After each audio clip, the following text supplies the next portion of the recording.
우리 함께 오늘 말씀 보도록 하겠습니다. 우리 함께 오늘 볼 말씀은 고린도전서 7장 17절부터 14절의 말씀입니다.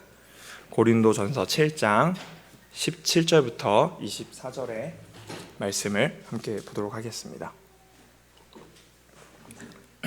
그러면 함께 교독하겠습니다. 여러분 한 절, 저 한 절, 여러분 한 절 읽고 마지막 절은 우리 함께 읽도록 하겠습니다.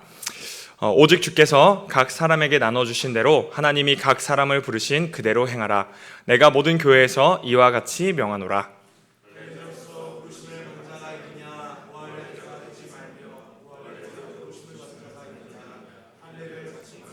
할례 받는 것도 아무것도 아니요 할례 받지 아니하는 것도 아무것도 아니로되 오직 하나님의 계명을 지킬 따름이니라. 내가 종으로 있을 때에 부르심을 받았느냐? 염려하지 말라. 그러나 내가 자유롭게 될 수 있거든 그것을 이용하라.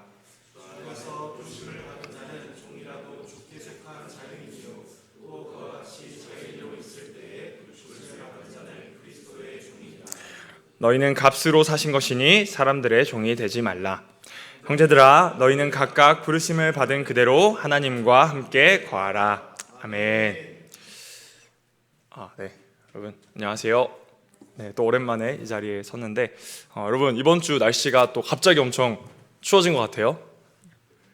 그쵸? 네. 제가 대화를 하다 보니까 어제가 입동이었다고 하더라고요. 근데 거짓말처럼 어제 딱 아침에 영하 1도를 찍었습니다. 그래서 벌써 올해도 다 가고 가을이 갔구나.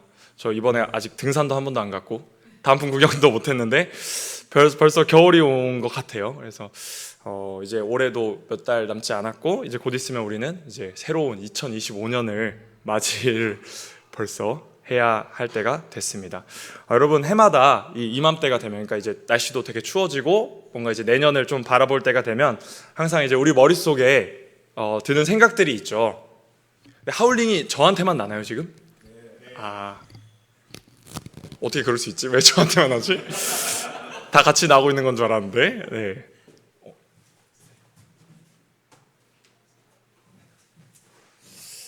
해마다 이맘때가 되면은 우리 머릿속에 항상 드는 생각이 하나 있습니다. 뭘까요? 바로 내년 계획을 이제 막 생각을 하게 되는 것 같아요. 그래서 올해도 이제 다 갔는데 내년에는 이제 또 어떻게 살아야 될까?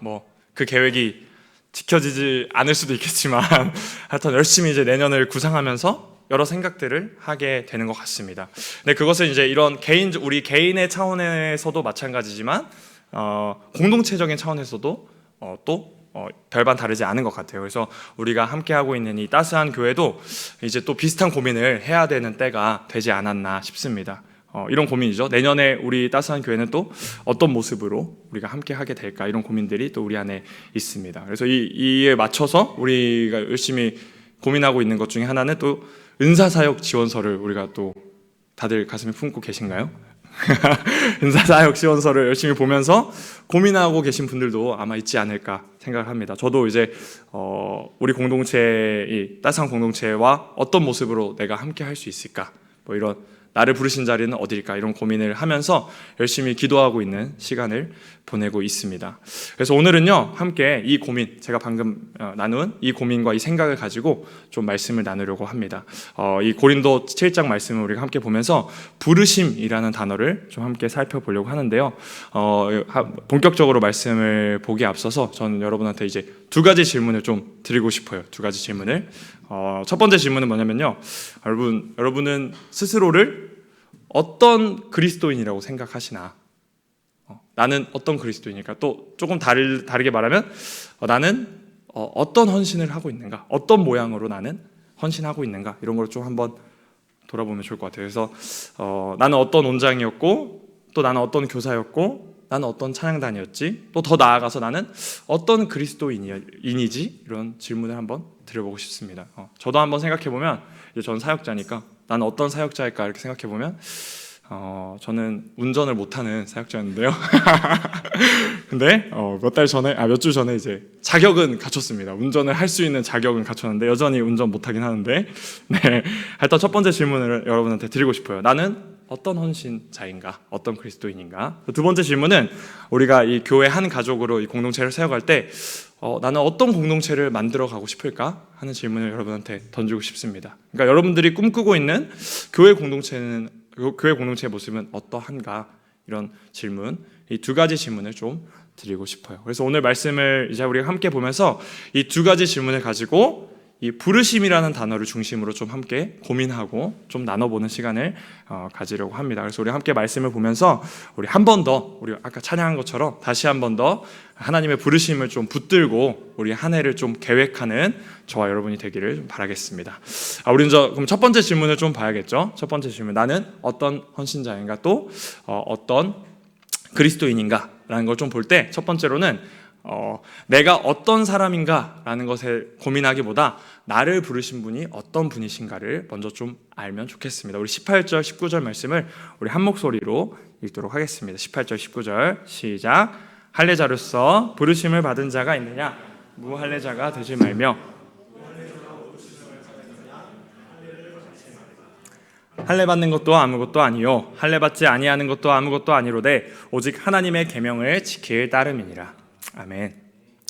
우리가 지금 함께 보려고 하는 이 고린도전서 말씀, 이 고린도전서의 배경을 잠깐 여러분께 설명을 드리면 좋을 것 같아요. 지금 이 사도 바울이 편지를 쓰고 있는 이 고린도 교회는요, 오늘 방금 저희가 함께 읽은 말씀을 보니까 할례에 대한 어떤 의견 차이가 있었다라는 것을 우리가 좀 볼 수 있을 것 같습니다. 그러니까 할례를 받아야 한다는 유대인 출신 그리스도인들과 할례를 받으면 안 된다고 하는 비유대인 그리스도인 간에 지금 갈등이 있었겠구나라는 것을 우리가 이 18절 19절을 통해서 생각해 볼 수 있는 것이죠. 먼저 이 유대인 출신 그리스도인들에게 있어서 이 할례라는 것은요, 상당히 중요한 의미를 가지고 있었습니다. 왜냐하면 이 유대인에게 있어서 이 할례라는 것은 하나님의 임재를 상징하는 것이고요. 그러니까 하나님이 나와 함께 하신다는 것을 상징하는 것이 바로 이 할례였고요. 또 내가 하나님의 언약 백성이라는 것을 증명해 주는 것이 바로 이 할례였기 때문에 유대인에게 있어서는 이 할례가 아주 중요했던 것이죠. 근데 반대로 비유대인에게 있어서는, 그러니까 유대 문화에서 살지 않았던 비유대인에게 있어서는요, 이 할례라는 것은 아무것도 아니죠. 예수님의 가르침에 없는 그런 굳이 받을 필요 없는 옛날 구습 혹은 없애야 하는 악습, 이 정도로 비유대인에게는 생각이 되었을 겁니다. 그래서 이 할례를 두고 지금 논쟁이 있었던 것이죠. 한쪽에서는 왜 할례를 안 받냐, 또 반대편에서는 왜 할례를 여전히 받고 할례를 없애지 않느냐, 이 두 가지 의견이 대립하고 있었던 상황이었습니다. 이런 상황 속에서 지금 바울이 고린도전서, 오늘 우리가 본 말씀을 읽고 보내게 된 것이죠. 바울은 어떻게 대답하냐면요, 바울이 이렇게 대답을 하는 겁니다. 그냥 냅둬라, 이렇게 냅둬, 그냥 안 중요해요, 이렇게 바울이 얘기를 하는 겁니다. 그러면서 각자의 부르심대로 살아가라 라고 바울은 이야기하고 있습니다. 근데 우리는 이제 바울의 이러한 대답을 보기에 앞서서 먼저 이 갈등 지점, 이 할례를 두고 갈등을 벌이고 있는 이 공동체의 모습을 우리가 좀 함께 봤으면 좋겠어요. 우리는 이 할례를 두고 빚어낸 이 갈등 지점에서 이 공동체 안에, 또 우리 안에 교묘한 죄성이 있다는 것을 우리가 좀 발견할 수 있어야 합니다. 그러니까 우리가 이 하나님과의 관계를 우리가 볼 때 우리가 하나님의 은혜가 아니라 다른 어떠한 조건들을 계속해서 만들어내려는 습성이 우리 안에 있다라는 것이죠. 그리고 그러한 습성을 가지고 우리가 어떤 조건, 그 영원하지 않은 것들로 계속해서 우리가 하나님의 관계를 설정해 나가려는 마음이, 그런 죄성이 우리 안에 있다라고 하는 겁니다. 여러분은 아마 이렇게 생각해 본 적이 한 번쯤은 있을 것 같습니다. 나는 리더니까, 또 나는 온장이니까 내가 품고 있는 지체들이나 다운 사람들보다는 조금 더 하나님과 가깝지 않을까? 이런 생각. 내가 리더니까 내 지체들보다는 내가 하나님과 좀 더 친하지 않을까? 그런 생각을 해볼 수도 있을 것 같고, 또 나는 말씀을 가르치는 교사니까 나는 남들과 좀 다르다. 내가 조금 더 하나님을 더 잘 알고 있지 않을까? 이런 생각을 또 해봤겠죠. 또 사역자, 완전 제 경우입니다. 완전 나는 이제 사역자니까 기본빵이 있다. 나는 좀 뭐 많이 지금까지 열심히 했으니까 뭐 조금 흔들려도 괜찮지 않을까? 기본빵이 있으니까 이런 생각이 이제 이런 여러 가지 생각들이 우리 안에 교묘하게 존재할 수 있다라는 것이죠. 근데 여러분 우리가 다시 한번 더 생각해 볼 필요가 있다는 거죠. 여러분 우리의 직분이나 우리의 역할이나 우리의 상태가 과연 영원한 것일까? 다시 말해서 눈에 보이는 그러한 겉모습들이 과연 우리의 삶 가운데서 영원히 우리와 함께 할 수 있을까라는 것이죠. 여러분 우리는 언젠가 올해가 끝나면 또 혹은 내년이 끝나면 하여튼 언젠가 우리가 하고 있는 이 헌신의 자리를 내려놓게 된다는 겁니다. 이것은 사역자도 마찬가지겠죠. 그러니까 다시 말해서 우리가 지금 하고 있는 우리의 겉모습, 우리의 역할, 우리의 직분이라는 것은 우리의 삶에 있어서 아주 일시적일 수도 있다라는 것입니다. 그래서 여러분 우리의 그 겉으로 보이는 모습, 우리의 어떤 직분 같은 것이 만약에 우리 신앙의 목적이 되거나 우리 신앙의 전부가 되는 순간에요. 우리가 아무리 우리의 신앙이 겉으로는 괜찮아 보일지라도 우리가 눈에 보이는 그 영원하지 않은 것들을 따라가는 순간에 이미 우리 속에서 우리의 신앙이 무너지기 시작한다는 것을 우리가 볼 수 있게 되는 겁니다. 다시 한번 얘기하면 우리가 우리의 직분이나 우리의 겉모습에 집중하는 순간 우리의 신앙은 우리의 속에서부터 썩어 들어가게 된다라는 것이죠. 여러분 우리가 우리의 겉모습에 집중하게 되면 어떤 일이 일어날까요? 첫 번째로는 더 이상 우리가 하나님의 일하심을 기대하지 않게 된다는 겁니다. 더 이상 우리가 하나님의 일하심을 기대하지 않는다는 것이죠. 왜냐하면 이미 내 상황과 내 겉으로 보이는 여러 가지 환경들에 집중하면서 그것들로 내 삶의 모든 것을 다 해석할 수 있다면 이제 더 이상 나에게 있어서 내 한계를 넘어서 역사하시는 하나님, 나를 넘어서 일하시는 그 하나님을 바라보지 않게 된다라는 겁니다. 그래서 우리의 삶에 있어서 하나님께서 일하신다라는 것보다 지금 내가 할 수 있는 것, 지금 내가 가지고 있는 것이 훨씬 더 내 눈에 중요해 보이게 된다라는 것이죠. 그렇기 때문에 우리는 하나님의 일하심을 더 이상 기대하지 않게 되는 겁니다. 여러분 하나님의 일하심을 더 이상 기대하지 않게 되면 자연스럽게 따라오는 것이 있습니다. 뭐냐면 더 이상 자발적으로 기도하지 않게 된다는 것이죠. 하나님의 일하심을 기대하지 않으면요 우리는 더 이상 자발적으로 하나님을 자발적으로 기도의 자리로 나아가지 않게 됩니다. 진심으로 하나님을 구하지 않게 된다는 것이죠. 우리가 하나님을 기대하지 않고 우리 시선에, 우리 시야에 보이는 것들이 전부라고 생각한다면 기도라고 하는 행위는 전혀 쓸모없는 것이 되어버리게 된다는 겁니다. 우리 삶 가운데서 하나님이 일하실 수 있는 순간 따위가 전혀 사라지고 말게 되는 것이죠. 그래서 우리는 자발적으로 기도하지 않기 때문에 그냥 정기적인 예배에 참여해서 기도하거나 혹은 식기도 정도 하는 시간 빼고는 더 이상 하나님을 찾지도 않고 하나님 앞에 기도 시간을 따로 떼어놓지도 않게 된다는 겁니다. 여러분 물론 우리는 이제 연약하기 때문에 우리는 연약한 인간이기 때문에 너무나 당연하게 눈에 보이는 결과로 인해서 우리의 마음이나 생각이 흔들릴 때가 참으로 많은 것 같아요. 왜냐하면 우리는 연약한 존재들이니까. 그래서 저도 제 삶의 여러 결과들을 보면서 난 좀 자격이 없구나 라고 느껴질 때가 좀 많이 있었던 것 같아요. 내가 사역자라면, 내가 간사라면 이 정도는 살아냈어야 했는데 내가 이 정도 결과는 좀 도출해냈어야 되지 않았을까라는 생각을 하면서 제 마음이 이렇게 흔들릴 때가 가끔 있었던 것 같아요. 근데 여러분 제가 다시 한 번 더 함께 나누고 싶은 것은 뭐냐면요, 우리의 일시적인 상태가 나와 하나님과의 관계를 정의할 수는 없다는 겁니다. 다시 한 번 더 말하자면 나의 일시적인 상황이 나와 하나님과의 관계를 정의할 수는 없다는 거죠. 그러니까 할례를 받고 안 받고가 중요하지 않다는 겁니다. 그럼 무엇이 나와 하나님과의 관계를 세울까? 무엇이 우리 신앙의 본질이 되어야 할까? 19절 하반절에서 바울이 얘기합니다. 오직 하나님의 계명을 지킬 따름이니라. 그러니까 바울은 할례 받고 안 받고를 보지 말고 말씀을 보라는 겁니다. 말씀. 너에게 허락하신 하나님의 말씀을 바라봐야 한다는 거죠. 그럼 말씀은 우리에게 무엇이라고 말하고 있습니까? 말씀은 뭐라고? 말씀은 무엇이 우리와 하나님과의 관계를 만들어가고 있다고 말하고 있냐는 겁니다. 말씀은요, 오직 하나님께서 우리에게 행하신 일, 십자가를 통해서 하나님과 우리의 영원한 관계를 이미 맺어두셨다고 말씀은 분명히 이야기하고 있는 겁니다. 다시 한번 말해서 우리의 일시적인 상황이 아니라 우리에게 행하신 예수 그리스도의 십자가만이 나와 하나님과의 관계를 분명하게 영원히 설정할 수 있다는 것이죠. 여러분, 다시 한 번 더 여러분께 질문을 드리고 싶습니다. 여러분은 어떤 교사, 어떤 온장, 또 나아가서 어떤 그리스도인이 되고 싶습니까? 우리는 이 질문 앞에 수많은 자격을 늘어놓을 수도 있고 수많은 조건을 늘어놓을 수도 있습니다. 근데 여러분, 우리의 시선이 나의 어떠함에 집중하게 될 때요, 우리는 더 이상 그 직분이 감당하기 어려운 미션밖에 되지 않습니다. 나의 어떠함에 집중하게 될 때 나에게 허락하신 그 부르심은요, 그냥 버거운 짐 정도밖에 되지 않는다는 것이죠. 근데 반대 방향도 있습니다. 또 나의 어떠함에 집중하게 될 때요, 부르심은 때로는 나의 왕관이 될 수도 있다는 겁니다. 나를 교만하게 만드는 나의 자부심이 될 때도 있다라는 것이죠. 그래서 여러분, 우리는요, 내가 나의 어떠함에 집중하는 것이 아니라 나를 누가 불러주셨는가, 나를 어떤 분이 어떠한 방식으로 나를 불러주셨는가라는 것에 우리가 집중해야 한다는 것입니다. 디모데전서 1장 15절 16절에서 사도 바울은 이렇게 이야기하고 있습니다. 밉보다 모든 사람이 받을 만한 이 말이요, 그리스도 예수께서 죄인을 구원하시려고 세상에 임하셨다 하였도다.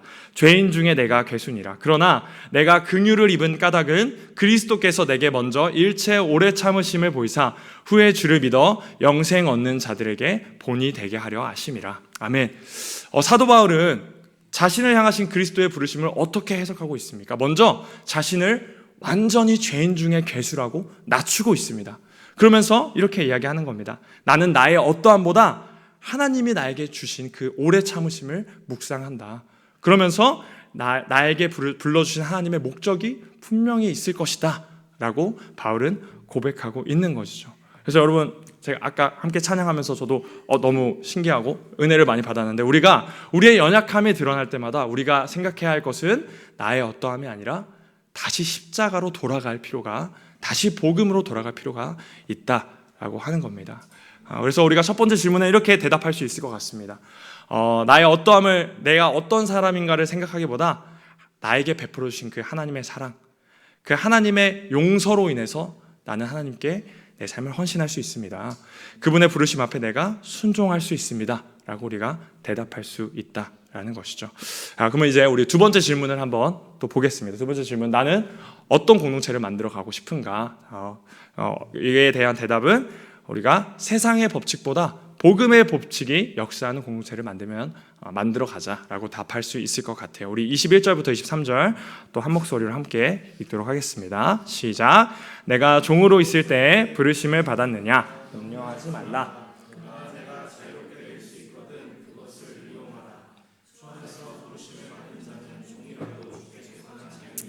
또 그와 같이 자유인으로 있을 때 부르심을 받은 자는 그리스도의 종이니라.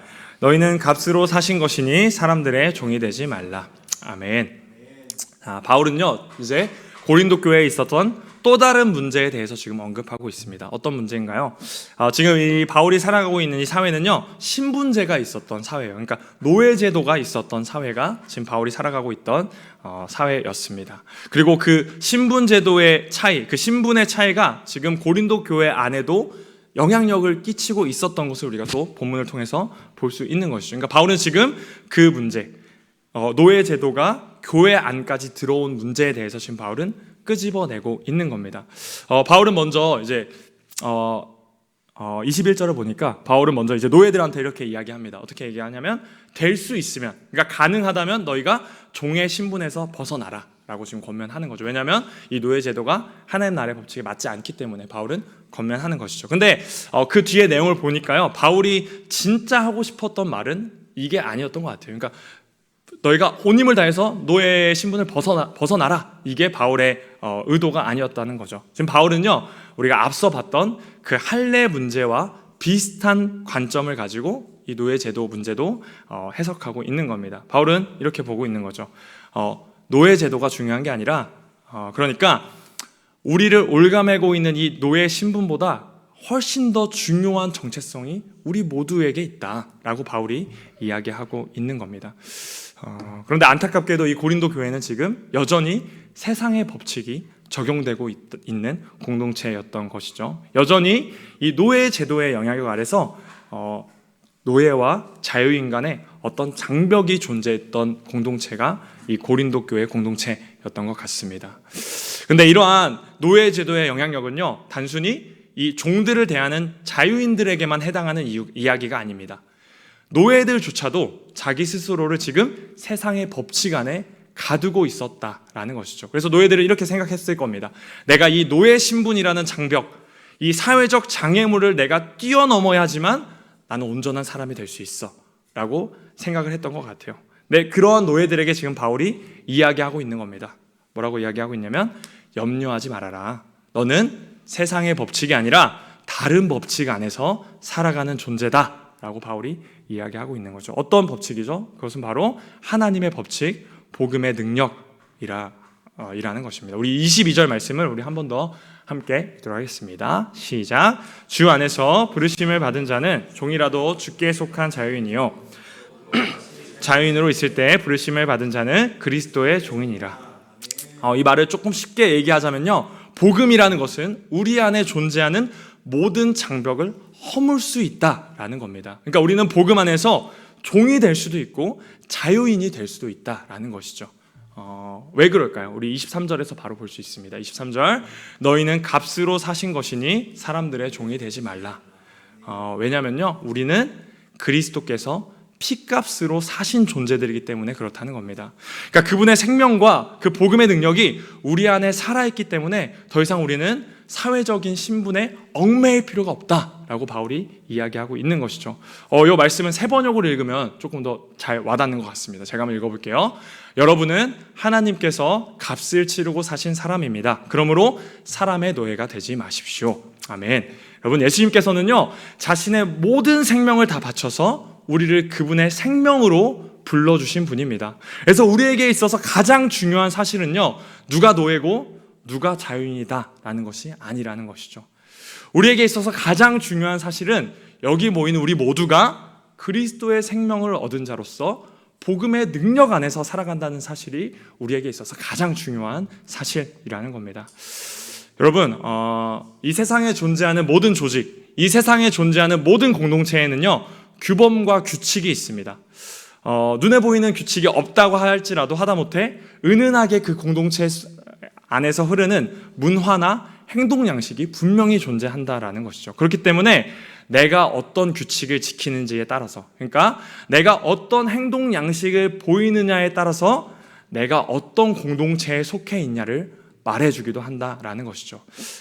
다시 말해서 누군가가 아무리 하나님께 나는 속한 사람입니다 라고 외치고 다녀도 그 사람이 세상의 법칙을 따르고 있다면 그 사람은 하나님 나라가 아니라 세상에 속한 사람이 되게 된다는 겁니다. 여러분, 이제 우리를 좀 돌아보면 좋을 것 같아요. 지금 이 세상의 법칙이 교회 안으로 들어온 이 상황은요, 비단 고린도 교회만의 이야기는 아닌 것 같습니다. 우리 안에도, 우리가 속한 이 공동체 안에도 여전히 세상의 법칙이 아주 지대한 영향을 미치고 있지는 않은지 우리는 좀 돌아볼 필요가 있다라는 것이죠. 경제적인 능력이나 학벌이나 외모나 언변이나 나이, 또 개인적 성격 같이 수많은 기준들이 여전히 우리 안에 어떤 법칙과 규범으로 존재하고 있지는 않은지 우리가 돌아볼 필요가 있다라는 겁니다. 또 어떻습니까, 여러분? 우리 안에 존재하는 이러한 법칙은요, 마치 고린도 교회의 모습처럼 나 자신을 누군가의 종으로 만들어 버리거나 또한 나의 이웃을 나의 종으로 만들어 버릴 때가 있습니다.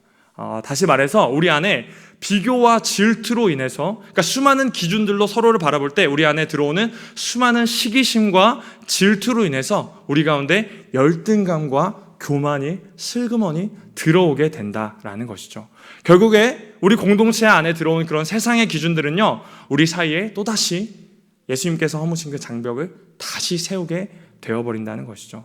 그 장벽이 세워져서 우리 공동체가 다 갈라져 버리게 된다는 겁니다. 그래서 우리가 아무리 한 공동체 안에 있다고 말을 할지라도 우리 가운데 그 장벽이 존재하는 한 우리는 여전히 파편화되고 찢어진 공동체가 될 수밖에 없다는 것이죠. 그러니까 비록 우리가 살아가는 이 시대는 노예 제도는 철폐된 시대지만 여전히 또 다른 제도와 또 다른 법칙이 우리 공동체를 올가매는 상황이 되어버릴 수도 있다는 겁니다. 그런데 바울이 바울이 지금 권면하고 있는 것처럼 복음의 능력, 그 복음의 부르심이 살아있는 공동체는요, 이 세상의 법칙과는 다른 방향으로 거꾸로 돌아가는 것을 우리가 볼 수 있다라는 겁니다. 골로새서 말씀, 골로새서 3장의 말씀입니다. 우리 한번 함께 읽어볼까요? 우리 시작. 새 사람을 입었으니 이는 자기를 창조하신 이의 형상을 따라 지식에까지 새롭게 하심을 입은 자니라. 거기에는 헬라인이나 유대인이나 할레파나 무할레파나 야만인이나 스구디아인이나 종이나 자유인이 차별이 있을 수 없나니 오직 그리스도는 만유시요 만유 안에 계시니라. 아멘. 그러니까 바울은 이렇게 얘기하는 겁니다. 예수 그리스도께서 생명을 다해 그 허무신 장벽을 더 이상 우리 공동체 가운데 세우면 안 된다라고 바울이 이야기하는 거죠. 그분의 복음의 능력 안에서 우리는 서로를 허물 없이 바라볼 수 있는 새 사람이 되어야 한다라고 바울이 이야기하는 겁니다. 그렇다면 여전히 우리 안에 존재하는 그런 다름, 차이는 우리가 어떻게 해석해야 하는가? 왜냐하면 여전히 우리는 서로 너무나 다르기 때문에 이것을 우리가 어떻게 해석해야 하는가?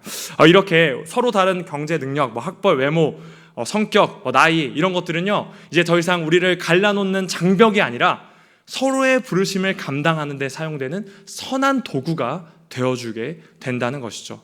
그러니까 서로의 다름을 통해서 우리는 각자의 부르심을 감당할 수 있는 역할을 맡게 된다라는 겁니다. 또 서로의 다른 점들을 통해서 우리는요, 서로가 확장되고 성장할 수 있는 좋은 토대가 되어주게 된다는 겁니다.